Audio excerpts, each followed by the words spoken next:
Apa itu ISK atau infeksi saluran kemih? ISK adalah infeksi yang terjadi dalam sistem saluran kemih seperti ginjal, ureter, kandung kemih, dan juga uretra.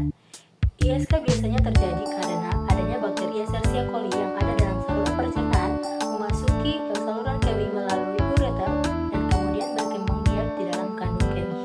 Kemudian prevalensi dari penyakit ISK ini, menurut WHO, ISK sebanyak 8,3 juta kasus dilaporkan setiap tahunnya. Kemudian menurut perkiraan Departemen Kesehatan Republik Indonesia, jumlah penderita ISK di Indonesia adalah 90 hingga 100 kasus per 1000 penduduk per tahun atau sekitar 80.000 kasus per tahun.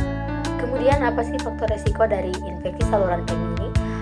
Beberapa faktor yang dapat meningkatkan risiko orang terkena ISK adalah sebagai berikut. Yang pertama itu ada jenis kelamin. Jadi wanita itu lebih rentan mengalami ISK dibandingkan pria karena perbedaan anatomi saluran kemih. Kemudian uretra wanita lebih pendek dan terletak lebih dekat dengan area genital dan anus yang memungkinkan bakteri lebih mudah masuk ke dalam saluran kemih.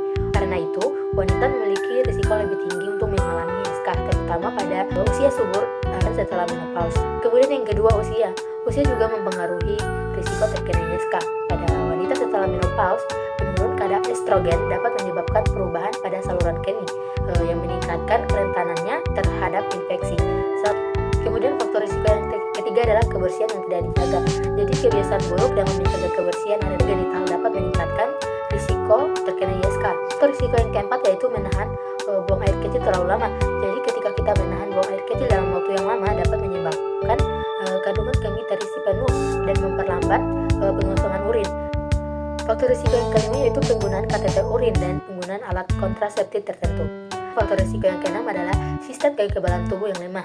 Jadi orang yang memiliki sistem kekebalan tubuh yang lemah seperti penderita diabetes, HIV, dan penderita penyakit lainnya memiliki risiko yang lebih tinggi untuk meningkatkan ISK ini terjadi pada mereka. Hal ini karena sistem kekebalan tubuh yang lemah tidak dapat melawan infeksi virus dengan efektif. Berikut adalah beberapa gejala umum penyakit infeksi saluran kemih. Pertama, ada nyeri saat buang air kecil. Kedua, frekuensi buang air kecil yang meningkat. Ketiga, urgensi atau keinginan buang air kecil yang mendadak. Keempat, perasaan tidak nyaman atau terbakar saat buang air kecil. Kelima, demam. Keenam, menggigil. Ketujuh, nyeri perut bagian bawah. Kedelapan, perasaan lelah. Kesembilan, kencing berdarah. Dan yang terakhir adalah bau tidak sedap pada urin. Selanjutnya adalah pencegahan infeksi saluran kemih. Ada beberapa langkah pencegahan yang dapat diambil. Itu yang pertama, menjaga kebersihan pribadi. Kedua, minum air cukup. Ketiga, sering buang air kecil. Keempat, pemeliharaan pakaian yang tepat. Kelima, menjaga kesehatan sistem kekebalan tubuh. Keenam, buang air kecil setelah berhubungan seksual. Ketujuh, hati-hati dalam penggunaan kateter dan menghindari penggunaan antibiotik yang tidak perlu.